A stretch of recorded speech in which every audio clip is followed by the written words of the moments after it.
Bonjour à tous, j'espère que vous allez bien. On se retrouve aujourd'hui pour une nouvelle vidéo orientée zéro déchet. La fois dernière, je vous faisais part de mon expérience du mois sans supermarché. Dans cette vidéo, je vous évoquais quelques alternatives zéro déchet que j'ai mis en place depuis le début de ma transition vers un mode de vie plus éco-responsable. Aujourd'hui, je passe en revue les produits du quotidien, ceux que j'utilise dans ma cuisine et dans ma salle de bain, ceux que vous utilisez, j'en suis sûre, vous aussi, mais en version donc zéro déchet. Alors, qu'est-ce que j'ai dans ma cuisine ? Dans ma cuisine, j'ai déjà un cube de savon de Marseille. Ce cube de savon de Marseille va me servir tout simplement à remplacer le liquide vaisselle. C'est quelque chose que j'utilise depuis, je dirais, 4 ans et j'en suis vraiment très contente, ça fonctionne très très bien. Bien sûr, j'ai choisi un vrai savon de Marseille, made in France, à l'huile d'olive, donc un savon vert qui est fait par un vrai savonnier avec un vrai savoir-faire français. Pour faire la vaisselle, on a aussi besoin d'éponges.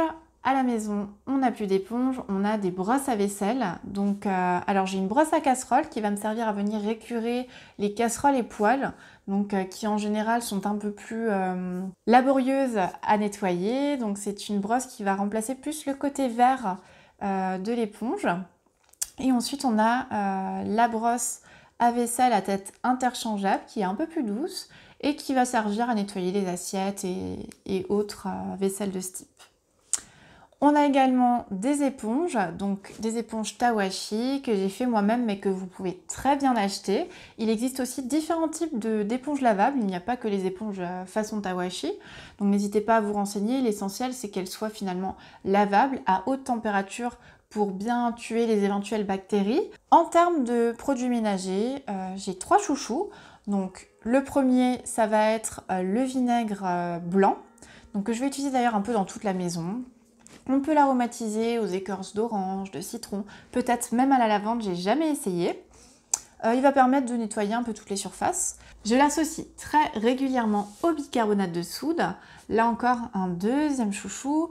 Le bicarbonate de soude et le vinaigre vont créer une réaction chimique qui va bien souvent permettre de décaper un petit peu ou de nettoyer en profondeur les casseroles ou même un évier. Ou voilà. Les petits grains du bicarbonate vont être légèrement abrasifs, donc juste ce qu'il faut pour nettoyer, mais pas trop abrasif pour abîmer finalement vos surfaces, donc c'est vraiment chouette. Et le troisième, c'est le savon noir. Le savon noir, c'est finalement un savon qu'on va bien souvent diluer, qui va me permettre de nettoyer mon sol par exemple, et bien d'autres surfaces. J'ai aussi des tablettes pour la vaisselle que je fais maison. Alors bien entendu, vous pouvez également les acheter. Il existe des tablettes pour la vaisselle plus écologiques que celles qu'on trouve en général en supermarché. Ensuite, c'est peut-être d'ailleurs la partie la plus importante dans ma cuisine, ce sont tous mes bocaux. Je vous avais déjà parlé à plusieurs reprises des bocaux. Je vous ai d'ailleurs fait une vidéo sur les conserves maison. Donc si jamais vous avez l'habitude d'acheter des conserves, pensez-y, ça peut être super cool pour maîtriser ce que vous mettez dans votre assiette. Là pour le coup, moi j'achète quasi tous mes produits d'épicerie en vrac.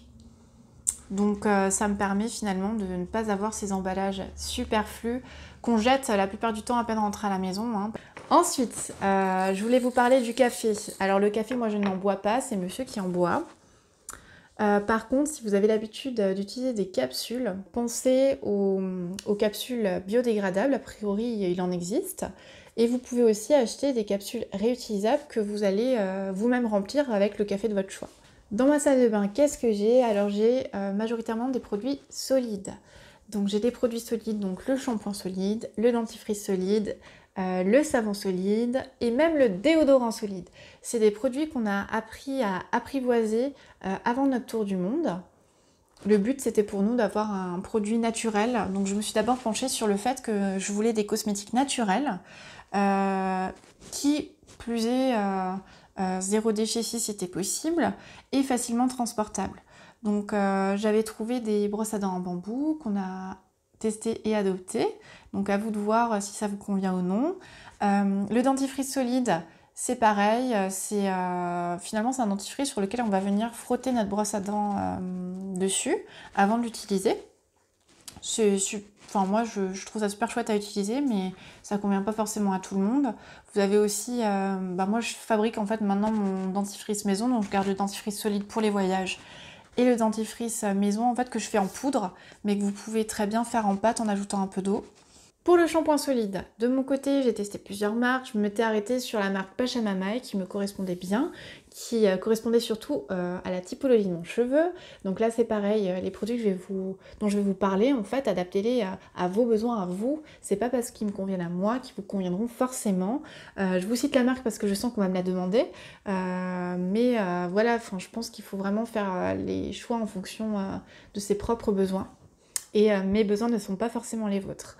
Au niveau du dentifrice solide, j'avais pris la même marque et également pour le déodorant. Et c'était plutôt pratique pour moi parce que là encore, c'était vendu dans mon magasin en vrac, donc pas de frais de port, pas de colis. Je trouvais ça parfait.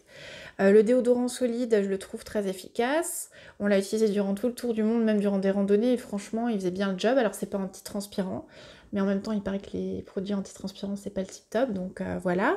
Je les trouve quand même relativement efficaces, donc à vous de tester. Et qu'est-ce qu'on a encore? On a le savon. Alors le savon, c'est un bloc de savon classique, ceux qu'utilisaient nos grands-parents et nos arrière-grands-parents, qu'on a un peu délaissé pour les gels douche. Choisissez-le bien. Choisissez-le plutôt végétal, donc avec des huiles végétales. Sachez que dans beaucoup de savons, il y a de la graisse de porc. Donc voilà, renseignez-vous bien sur la composition de votre savon avant de l'acheter. Pour tout ce qui est produits hydratants, crèmes et compagnie, moi j'utilise pas grand chose, j'utilise des huiles végétales finalement. Donc je vais avoir l'huile végétale de jojoba qui va me permettre d'hydrater mon visage, l'huile de coco qui va me permettre d'hydrater mon corps. J'utilise également l'huile de jojoba pour me démaquiller. En disque démaquillant, j'utilise des disques démaquillants lavables. J'ai encore un rasoir de sûreté. Donc moi j'ai un épilateur électrique, mais c'est vrai que durant le voyage, je ne me voyais pas l'emmener. Il est lourd, il est encombrant, il faut de l'électricité. Donc on a acheté un rasoir de sûreté en fait, qui est très pratique, donc à lame interchangeable. On a également des cotons-tiges réutilisables, donc lavables. De mon côté, je les préfère en acier parce que je trouve que c'est plus simple à entretenir, à désinfecter et compagnie. Mais il y en a pas mal qui sont faits en bambou. Pour tout ce qui est masque, gommage et compagnie, je vais là encore au plus naturel. Pour les masques, je me fais en général des masques à l'argile. Et pour les gommages, alors soit j'utilise mon éponge de konjac qui va déjà un petit peu nettoyer la peau un peu plus en profondeur que si on le faisait avec nos mains. Et sinon, je me fais en général des masques avec du sucre et du miel, donc on ne peut plus naturel. Côté lessive, parce que finalement c'est dans la salle de bain que ça se passe pour nous, on fait notre lessive nous-mêmes. Quand on ne la fait pas au savon de Marseille, parce que c'est celle qu'on a fait pendant très longtemps, donc finalement du savon qu'on va râper, mélanger à de l'eau, on ajoute quelques huiles essentielles pour leur propriété et pas forcément pour leur odeur.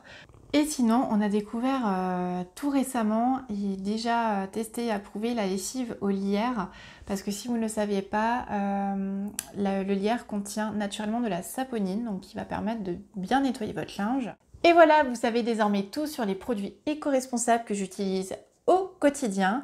Si la vidéo vous a plu, n'hésitez pas à vous abonner ou à la liker, ça me fera très plaisir. Si vous avez des questions, c'est en commentaire que ça se passe comme d'habitude.